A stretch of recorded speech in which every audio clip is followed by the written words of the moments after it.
Hello everyone, electric charges and field का ये next topic है जिसमें हम लोग डिस्कस कर रहे हैं concept related to third charges in equilibrium. मतलब कि दो चार्जेस फिक्स होंगे और थर्ड चार्जेस को हमको कुछ इस प्रकार से रखना होगा कि उस पर नेट फोर्स जीरो हो। इक्विलिब्रियम में होने का मतलब यही होता है कि उसमें नेट फोर्स जीरो हो, नेट टॉर्क भी जीरो हो, लेकिन यहाँ पे टॉर्क का कोई मतलब नहीं बनेगा, इसलिए यहाँ पे नेट फोर्स बस जीरो देखना होगा। तो यहाँ पे हम सपोज दो चार्जेस फिक्स हैं, यहाँ पे प्लस क्यू। तो सबसे पहले हम लोग तीन जगह पे रख लेंगे। एक अराउंड मतलब कहीं भी रख के देख लेंगे कि उसमें नेट फोर्स जीरो होगा या फिर नहीं, या फिर एक्सिस पे रखेंगे, यहाँ भी रखेंगे यहाँ भी रखेंगे, यानी कि तीन केसेस होंगे। यहाँ पे सपोज हम लोग यहाँ पे रखते हैं, तो यहाँ पे रख के हम लोग देखते हैं, तो सपोज पॉजिटिव चार्ज होगा ये, तो इसके वजह से नेट फोर्स इस पे कुछ इस प्रकार से हो जाएगा और इसके वजह से इस प्रकार से हो जाएगा। तो नेट फोर्स यहाँ पे जीरो नहीं होगा, क्योंकि ये देखिए आप, नेट फोर्स जीरो नहीं होगा। इसको इस साइड फोर्स लगा रहा है कोई, ये वाला इस साइड लगा रहा है, ये वाला इस साइड और ये वाला चार्ज इस साइड, तो नेट फोर्स यहाँ पे इस साइड हो जाएगा। और सपोज यहाँ पे रख लेते हैं, तो इसके वजह से भी रिपल्सन और इसके वजह से भी रिपल्सन, तो नेट फोर्स यहाँ भी जीरो नहीं होगा, यानी कि नेट फोर्स इधर इस साइड हो जाएगा। यहाँ पे सपोज सेम कंडीशन हो जाएगा, इस पे नेट फोर्स इधर हो जाएगा। और अगर सपोज इसके यहाँ पे रखेंगे, मिडिल से थोड़ा इधर रखेंगे, तो यहाँ पे सपोज इसके मैग्नीट्यूड तो दोनों सेम है, तो यहाँ पे हम लोग रखते हैं, तो नेट फोर्स इसके वजह से इस साइड हो जाएगा और इसके वजह से इस साइड, लेकिन यहाँ पे मैग्नीट्यूड दोनों का सेम नहीं होगा। तो ये इसका मैग्नीट्यूड ज़्यादा होगा क्योंकि यहाँ पे डिस्टेंस कम है। तो K Q upon K Q one Q two upon R square, यानी कूलम्स लॉ के अनुसार यहाँ पे डिस्टेंस कम होगा तो फोर्स इधर लगेगा, यानी कि मैग्नीट्यूड जो होगा फोर्स का इस साइड ज़्यादा होगा। तो यहाँ पे भी इक्विलिब्रियम पे नहीं होगा, क्योंकि यहाँ पे जो उसका जो नेट फोर्स होगा इस साइड एक्ट करने लगेगा। सपोज यहाँ पे मिडिल पे रखते हैं, तो यहाँ पे डिस्टेंस इक्वल हो जाएगा r/2, सपोज r होगा तो r/2। तो दोनों डिस्टेंस इक्वल है और ये भी इक्वल है, तो दोनों का नेट जो फोर्स होगा इक्वल होगा और अपोजिट डायरेक्शन में होगा। इक्वल और अपोजिट डायरेक्शन में जो फोर्स होगा, तो वहाँ पे नेट फोर्स जीरो हो जाएगा। तो यहाँ पे हम लोग अगर कोई चार्ज सपोज नेगेटिव या फिर पॉजिटिव, दोनों ही चार्जेस, अगर सपोज नेगेटिव पॉजिटिव रखे तो यहाँ पे नेट फोर्स आपने देख ही लिया। अगर सपोज नेगेटिव रखेंगे तो यहाँ पे पॉजिटिव अट्रैक्ट करेगा इस साइड और ये इसको अट्रैक्ट करेगा इस साइड, तो फिर से नेट फोर्स हो जाएगा जीरो।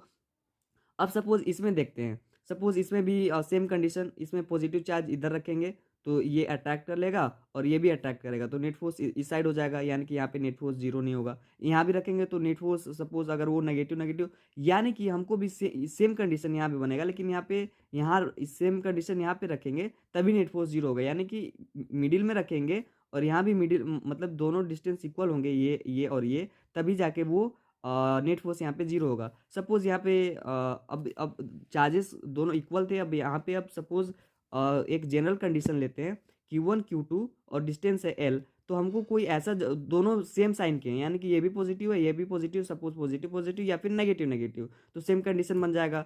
तो हमको जो नेक्स्ट चार्ज, जो थर्ड चार्जेस होगा, उसको कुछ इस प्रकार से रखना होगा कि इक्विलिब्रियम में हो। तो इसको इसका जो फॉर्मूला होता है, उसका जो फॉर्मूला होता है ये होता है इसका formula, x is equal to under root Q1 plus under root Q2, और इसका जो डिस्टेंस होगा, यानी कि L इसका डिस्टेंस है, तो मल्टीप्लाई बाई L।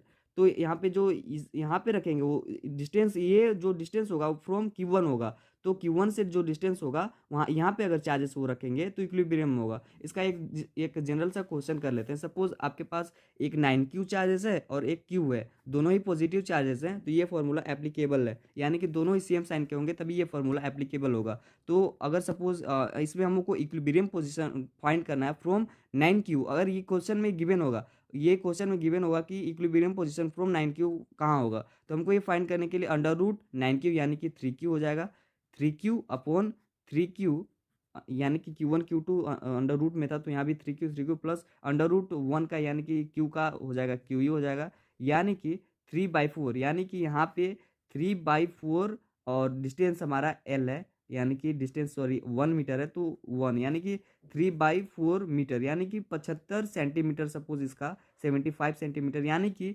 कहीं यहाँ पे हम लोग अगर वो थर्ड चार्जेस होगा वो रखेंगे पॉजिटिव या फिर नेगेटिव, तो यहाँ पे नेट फोर्स जो होगा वो जीरो होगा। सपोज यहाँ पे नेगेटिव नेगेटिव होता तब भी यहाँ यहीं पे आता।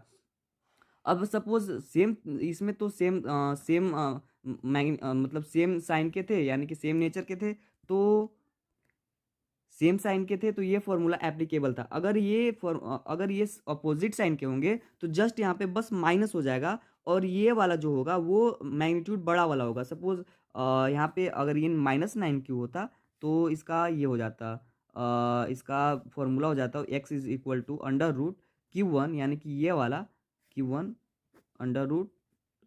√Q2 माइनस Q1, ये वाला फॉर्मूला एप्लीकेबल हो जाता वहाँ पे अगर वो सेम नेचर अपोजिट नेचर के होते तब।